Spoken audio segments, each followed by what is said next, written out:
നമസ്കാരം. ഞാൻ ആറ്റിൽ മുത്തുകുമാർ. എല്ലാ ജ്യോതിഷ വിശ്വാസികൾക്കും ഗുരു ആസ്ട്രോളജിയിലേക്ക് സ്വാഗതം.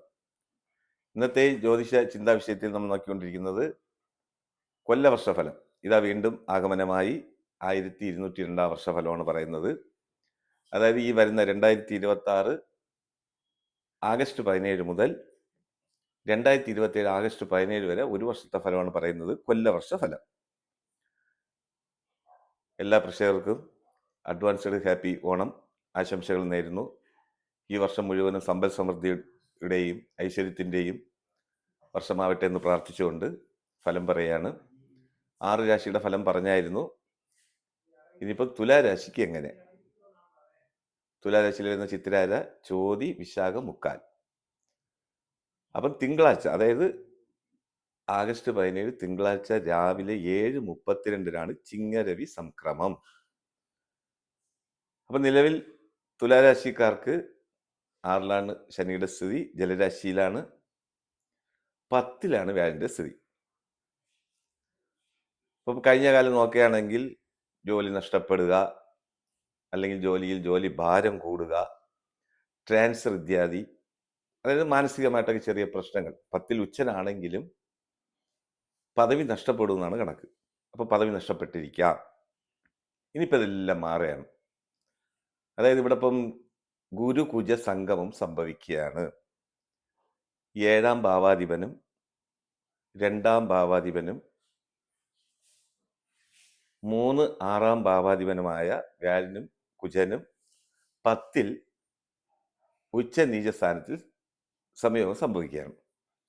അത് സെപ്റ്റംബർ 18 മുതലാണ്. അതായത് 2026 സെപ്റ്റംബർ 18 മുതൽ 2027 ജൂലൈ 4 വരെ. അപ്പം വളരെ ഗുണഫലമാണ് ഈ രാശിക്കാർക്ക്. അതെങ്ങനെ നോക്കാം. ഇതിന് മുന്നേ, അതായത് ആഗസ്റ്റ് 24 മുതൽ 2027 ജാനുവരി 31 വരെ അതിസാര ഗുരുവും സംഭവിക്കുകയാണ്. ചിങ്ങത്തിലാണ് ഗുരുവിന്റെ സഞ്ചാരം. ഈ സമയം മൊത്തവും കുജഗുരു സംഘവും സംഭവിക്കുകയാണ്. അപ്പം അതിൻ്റെ ഒരു പ്രത്യേകത എന്ന് പറയുന്നത് സാമ്പത്തിക നേട്ടം. ഇപ്പം തൊഴിൽപരമായിട്ടൊക്കെ ചില ബുദ്ധിമുട്ടുകൾ അനുഭവിക്കുന്നവർക്ക്, അത് കൂടുതൽ റിയൽ എസ്റ്റേറ്റ് ബിസിനസ് ചെയ്യുന്നവർക്കൊക്കെ ഈ കാലയളവ്, അതായത് ഒരു വർഷ കാലയളവ് വളരെ ഉന്നതിയിലെത്താനുള്ള സാധ്യത കാണുന്നു. അതായത് ബിസിനസ് മേമ്പടുന്ന ഉദ്ദേശം നല്ല രീതിയിൽ കൊണ്ടുപോകാൻ സാധിക്കും. പിന്നെ മറ്റുള്ള മേഖല നോക്കുകയാണെങ്കിലും അഗ്നി കൊണ്ടുള്ള തൊഴിൽ ചെയ്യുന്നവർ, അതിപ്പോൾ ഗവൺമെൻറ് തലത്തിലാണെങ്കിലും റെയിൽവേ ജോലിയിൽ നിൽക്കുന്നവരാണെങ്കിലും പോലീസ് വകുപ്പ് പറയാം, മറ്റുള്ള മേഖല നോക്കുകയാണെങ്കിലും നമുക്ക് ഏതിനും ഒരു മാറ്റം. എന്തായാലും സെപ്റ്റംബർ 18 ശേഷമാണ് നമുക്ക് നല്ലൊരു മാറ്റം കിട്ടാൻ പോകുന്നത്.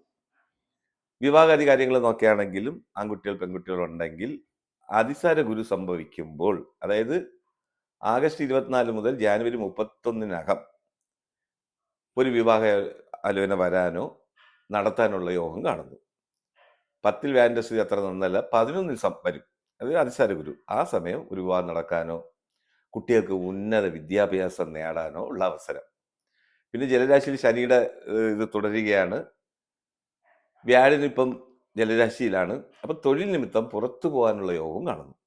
കുട്ടികളാണെങ്കിൽ പഠന വിഷയമായിട്ട് പുറത്തു പോകാനോ പുറത്ത് പഠിച്ചുകൊണ്ട് തന്നെ ജോലി സമ്പാദിക്കാനുള്ള അവസരം.